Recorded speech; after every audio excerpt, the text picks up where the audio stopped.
The biggest questions we get, I just started Schutzhund, what do I do in obedience?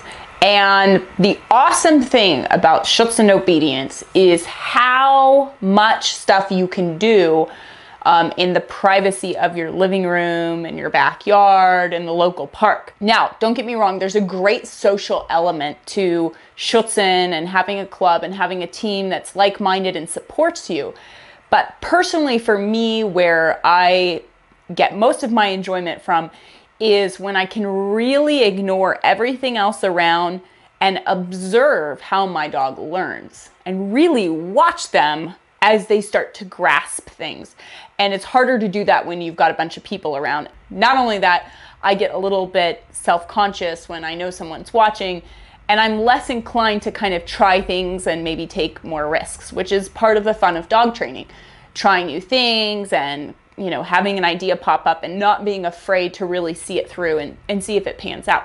And then go to the club and, you know, proof your stuff and see how it looks and get the opinion of somebody a little bit better than you. So before we kind of delve into your first steps going into teaching your dog the obedience needed for an IGP routine or Schutzhund routine, I'm going to go over two terms, and you may have already heard them. The first is called marking. And no, I don't mean pissing on a tree. I mean reaching out with your finger, or in this case, your voice, and going, that's what I want. Exactly what you did right there. So a marker marks the exact moment that you want to reward. Now, it might take you another 2 seconds to go grab the treat or the bowl or whatever, but your marker told the dog at which moment he made the right decision. So one of the biggest mistakes that owners make or that dog trainers make is they start to reach for their treat before they mark. And this can be a really big problem. So for example, if you're trying to teach your dog to give you eye contact, look at the face, and you start to move, I don't know if you can see, move this hand, chip. The dog may have already looked over to that hand before you actually gave that verbal marker. So what you are now marking is the dog looking away from your face. And this is something that we see all the time.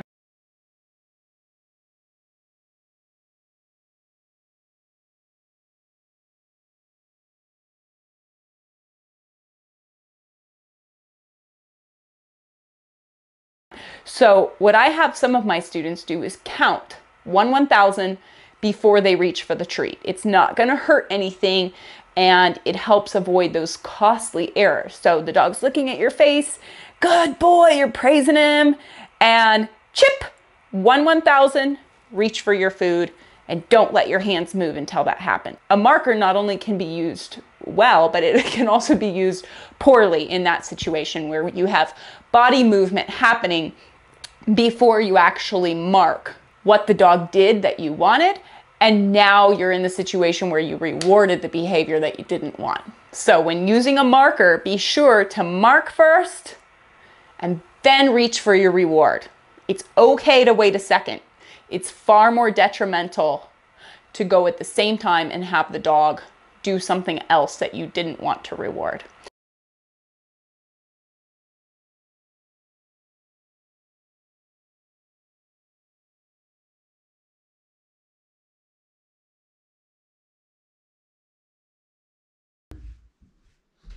Chip.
So marker, very important term, very useful. And then the other thing, especially if you're beginning and starting out, that you're going to use a lot of is luring. Luring is very powerful. It's super simple. A lot of trainers kind of poo-poo it. It's not as cool as shaping. But luring is a way that you can immediately make behavior. So it's nice in that way. You don't have to wait around or do anything. You put super high value food in your hand, and it gives you a steering wheel to control all sorts of movement. And the great thing about luring, especially with luring with food, is you can affect change in a way that you really would struggle with, or it becomes much more complicated if you're just kind of waiting around for the behavior to happen. So if I want my dog to finish in a very specific manner, which would be flipping around, then with my lure, I can show him to turn his head first on the command. So the command means turn your head, and that starts that flip. Now, if I didn't rely on the lure and I just made him go there, then the potential is that he's gonna get into that finish whatever way he wants. Sometimes that's fine. But I really like how a flip finish looks, and it's fun to teach things that are a little more stylized. So that luring really gives you the opportunity to get the exact behavior that you want. Another example would be getting the dog to lay down. So you would have your lure, you have the dog's nose on it, you lure them into laying down, and you reward right away. During this phase of training, when you're using luring, you don't need to worry about giving a command. In fact, it's usually better that you don't. You want to lure the dog into that behavior to the point where you see them almost anticipating it. You get your food out, maybe you lay on the floor or you squat down. The dog goes, oh, I remember this. You've done it maybe 2-3 sessions, and they start to really relax into that down. And that tells you, okay, now we're at a point, the luring's really easy, they're going down right away. You can start to add your verbal then. So your verbal would then come first, then your lure would come to help them in a down. My personal rule is I add it when I'm about 95 to 99% sure that I can achieve that behavior. So depending on what the behavior is, that is going to make all the difference. For more complex behaviors, it's going to take you a little bit longer. For ones that you can affect immediately, let's say, for example, the recall. When I teach a dog a recall, I have a 30-foot long line on. I say the command. I take off running, maybe a little pop at the same time, and your average dog is always going to want to chase you. It's fun to chase. You've got the line on so you can make sure that the dog is coming. In that situation, for most of the dogs, save for maybe the Shiba Inus and Siberian Huskies that need a little more cajoling, for most of the dogs, you can give your command right away because you can make that command happen right away. Come, take off running, boom, you're done.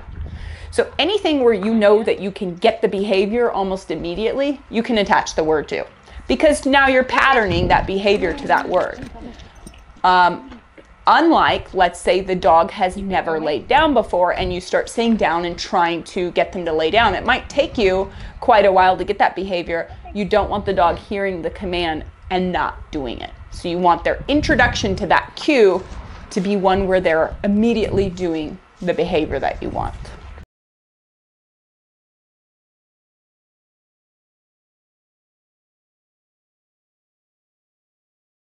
Now you're giving your cue. You're giving, let's use the example, a down, and you're luring the dog immediately after you give that cue and you're rewarding. Now what do we do? Now how do we lean off of that help or wean off of that help?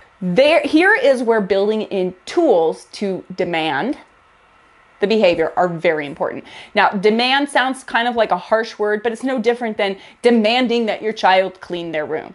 It's just, hey, I said this, you have to do it. It doesn't have to be brutal, it doesn't have to be mean, it just means I said it and you have to do it. I'm the parent, if you will, in this situation, and you are the child. So, building in tools that'll help you demand it later make that process much smoother for the dog. So the old school was just apply force, crank and yank, and the poor dog hopefully figured it out at some point. what we can do now is we can get the dog to do the behavior, understand it, and then gradually layer in a tool like leash pressure to be able to humanely demand that behavior later.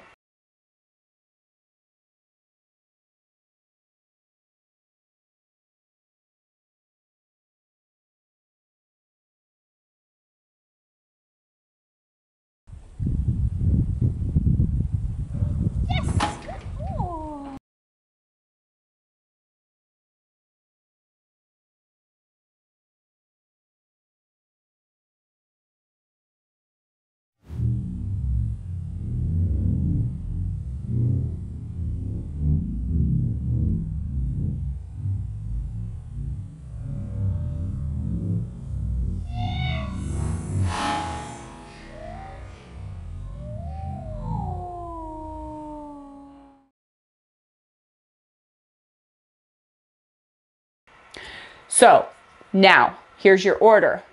Down comes the word, very light leash pressure downward, help with the lure. And you stay on that process. Down, very light leash pressure, help with the lure. So now what the dog is learning is not only the verbal, but they're also learning to yield to leash pressure. And you're doing this in a very humane, very easy way. And my rule for how much leash pressure to use is if you see the dog start to fight it, you use too much. You want to use it in a way that doesn't affect behavior at all. So it doesn't make the behavior any better and it doesn't make it any worse. It's just there and the dog is learning how to shut it off. The pressure comes, I lay down, it turns off. He's subconsciously learning how that tool works. And that way later, if I've got guests over and I say lay down and he's like, fuck you, bitch, I can grab the leash, give a pop down, and he goes, oh, okay, I understand this. It's not a fight. The main thing to start patterning yourself, even if it's not super helpful to the dog at first, the main thing that you want to ensure is that you give your verbal command with no help, even if it's a split second. So it might be 1/1000, down, 1/1000, help. Not down and help at the same time. So now it's very important that you start separating those.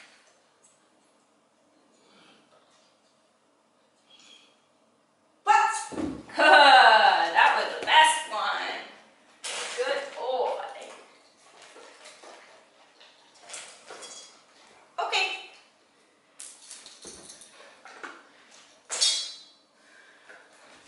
Yeah, you know. Good.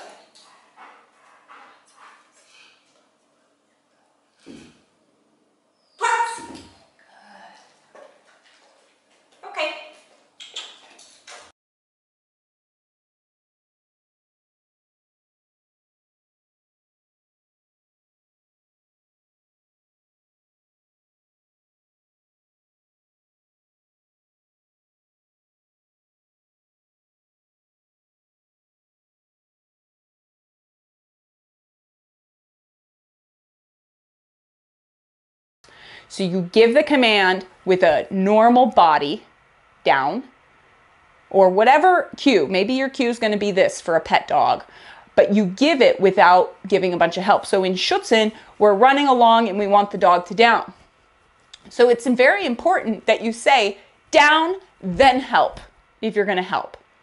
So one of the main, and I'm using down, sticking to this, one of the main ways we help the dog is we say the verbal cue, and then we really drop down quickly to help that dog get that fast reaction.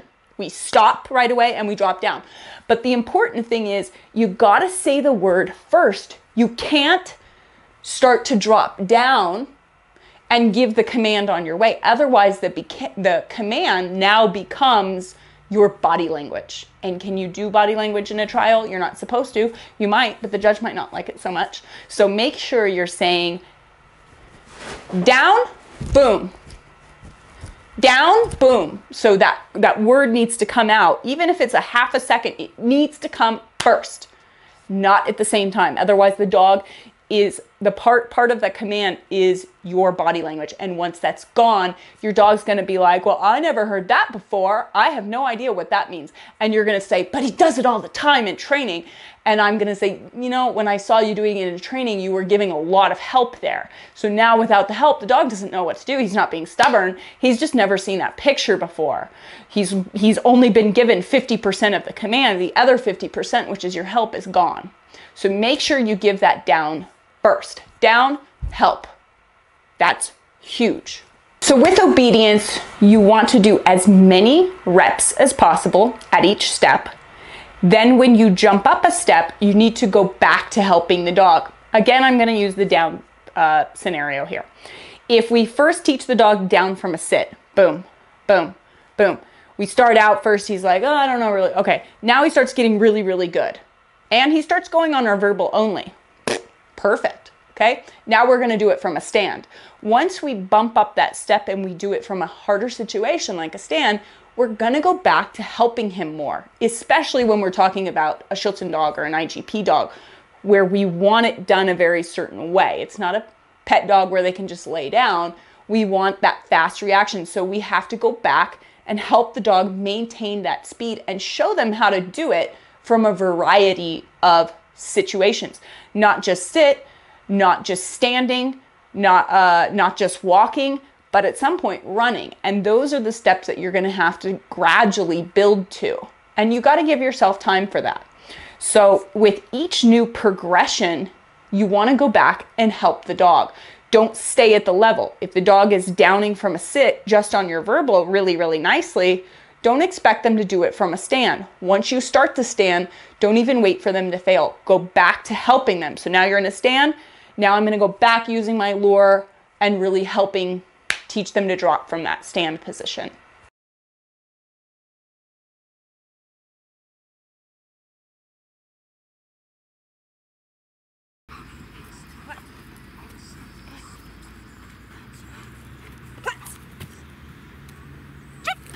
Man.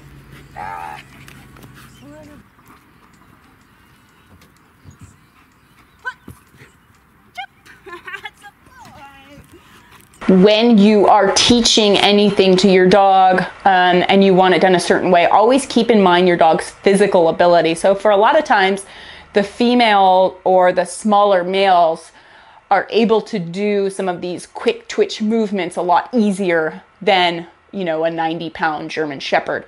So take your time. If you see that your dog's not, you know, I have a very big Malinois and then I have a very small one, and the very small one took way less time for everything. He can get into those positions pretty quickly. The bigger dog, he takes a lot more for him. It takes more muscle memory for him to really understand how to slam those two elbows down at the same time. So take that into mind when you are working with your dog. Don't look at your friend who's got a little 50-pound female Malinois and things are just rolling right on through, and then get upset that, you know, your giant Schnauzer is taking a little bit longer, okay?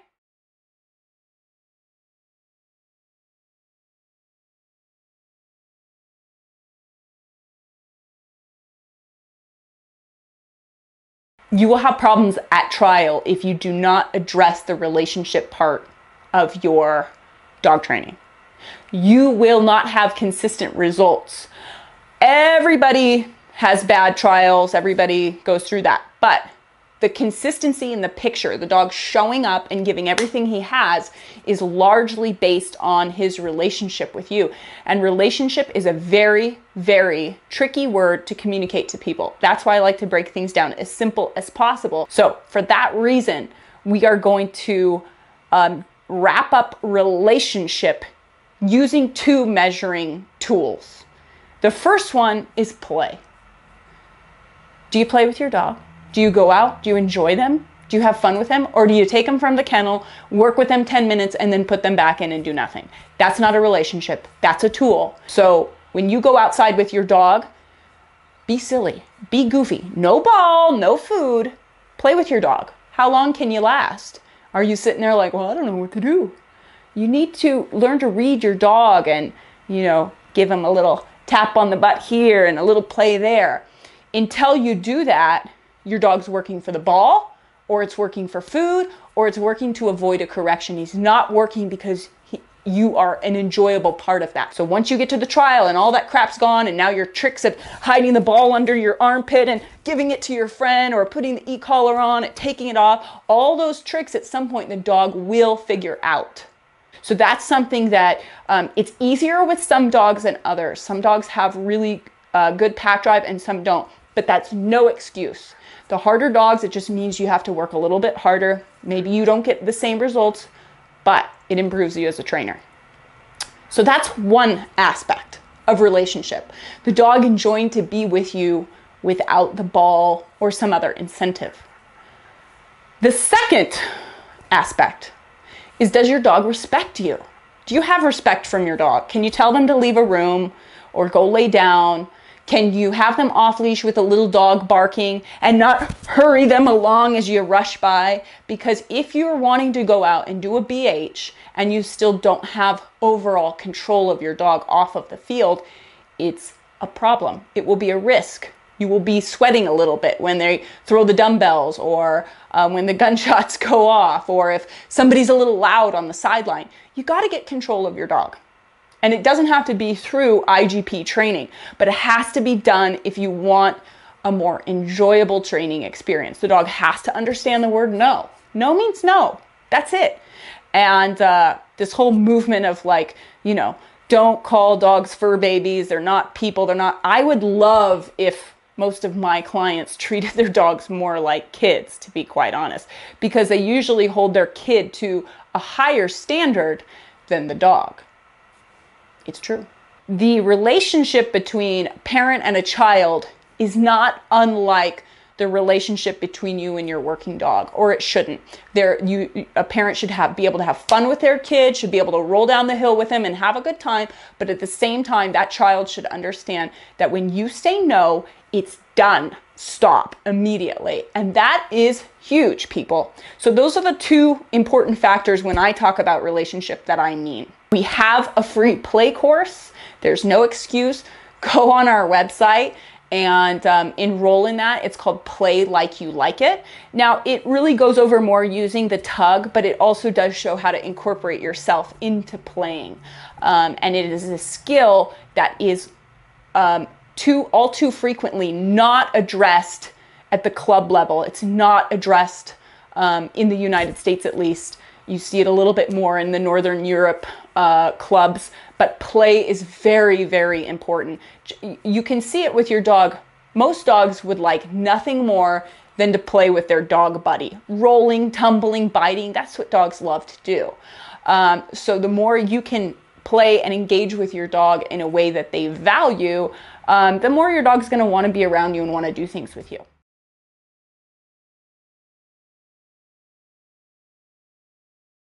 Emotion is more important than technical skills, okay? We need both of them, and I'm going to explain what I mean by that. Technical skill is the dog learning to sit, learning to down. That's a technical skill. The emotion is the dog wanting to do it, and we call that being active. They actively want to do that down because the reward is great and it's very enjoyable. So you see them pushing for it or pushing in the heeling. I want to do this. This is the best thing ever. That can get you into trouble too. But I'd much rather have that than the dog who goes to the trial field that doesn't want to be there. That's no fun. It's not fun for them. It's not fun for you to just pray and hope that your dog stays with you, because why wouldn't they want to walk beside you as you walk? You have to classically condition the dog to enjoy that spot. So if you go watch our free healing course, you'll hear me talk a little bit more about that. The dog's in the heel position and I'm praising, yeah, good, wow, super buddy, you're getting it. So I'm classically conditioning the dog. That just kind of means brainwashing them to really love this spot. This is the best spot in the world. Everybody else is excited, so woo! The power of classical conditioning is immense, and we can classically condition a very good emotion when it comes to obedience. If you have a bad emotion towards obedience, girl, you are hooked. You got to change it. If your dog is avoiding the field, avoiding the shop where you train, you are on a bad road. It will not be pretty in competition, I can promise you. So make sure that that dog is running to the field to do obedience. There's not to say that you won't have days that aren't great. It's going to happen. You're going to have days that both of you are frustrated or it's not working out like you wanted it to. But overall, the attitude the dog has towards obedience is the most important factor if you are competing. It's the most important factor because it's the one that lasts. It's not dependent on anything. It doesn't depend on how you feel that day, or it doesn't depend on if the dog thinks he's wearing a correction collar. It's in here. It's inside. You built it. It's there. It's not going away. It's a wonderful, wonderful thing. So the emotion going into trial is by far the most important thing. If you don't have that, it doesn't matter how much technical learning you've done. You can do 1,000 sits. Your dog's not even going to hear it that day. So that focus, that emotion is huge. You have to work on that. You have to make sure that emotion is priority for you, not secondary. And this is the opposite of what most people want to do. They want to put technique at the top and emotion on the bottom. And something that Marco taught me that made all the difference in the world in my training. I had worked really hard, showed up with a dog, qualified for nationals, and how many trials can I go back and go, oh my God, what a difference we could have had the emotion been right. But I wasn't really aware of that side of training. Then we went to an indoor training. We went to an indoor qualification, which we did end up qualifying, but by the skin of our teeth. And I felt like I had lost my dog. We went downstairs, low ceilings, lots of dogs, lots of noise. I'm stressed. I start popping on the leash. Sit, pop. My dog's ears. He knew everything, and he did it that day. But I wasn't happy, and neither was he. He was half of the dog that he was. It was very depressing. And looking back, boy, had I understood emotion, I would have done the opposite of, I would have pumped him up. I would have, made him feel better so he could have heard my commands or gone into the routine with a much better attitude, and he would have scored better as well. So emotion is key, like Marco says. Technique is useless if the emotion is wrong. Okay, so obedience, IGP, Schutzhund obedience, it's a huge road. It's a long process. Unlike many things today, which are instant gratification, this is not one of them, but it makes it all the more special when you build it brick by brick, and at the end you have this beautiful result that you created, that you did. You communicated with something that doesn't have language, and your teamwork created this beautiful representation of what man, woman has been able to do with domestication. And I'll get all emotional about it because I think it's so incredibly amazing that we have an animal called dog that we're able to do this with. It's very special. It's very rare. There has never been another animal like dog, like canine, and I feel completely privileged to be able to work with them. I really do. So in closing, your pathway is essentially going to be showing the dog what to do, as many reps as possible as you can get on that, showing them exactly what to do, followed by, or at the same time, layering in tools that will help you later, like that leash pressure down, or if heeling, it might be little pops, little tiny pops up as you reward. So the dog becomes conditioned. Hey, a pop means to pay attention to mom. And then finally demanding it when the dog says, not today, not in this distraction. And this is of course a very simplified roadmap to doing obedience, and it's one of opinion, but this is generally how we kind of go about teaching a new dog. Remember, you have all the power in the world to create a dog who loves obedience. That's up to you. Think about it like this. If you have a child and you want that child to grow up and love the outdoors, love exercise, do you make them go out and run 10 miles at 12 years old? Or do you take them out a little bit at a time, short trips so that they don't get too tired and learn to hate it, and experience the outdoors with them. Wow, look at the bird, check it out. Oh, let's try to get to the top. You condition them to love it through your own excitement. That's classical conditioning. Every time dad takes you out to the mountains, dad's having a great time.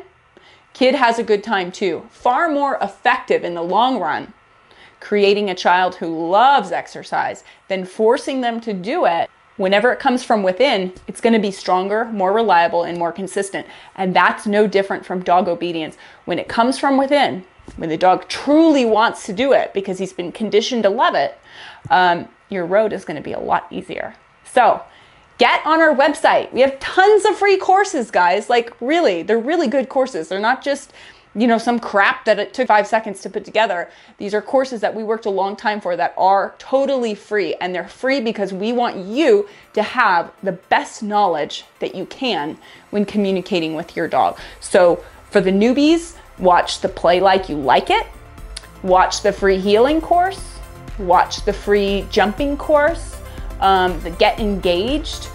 We've got more and more stuff coming out, so get on our website, subscribe to YouTube so I don't feel like I did this just for nothing, and train your dog.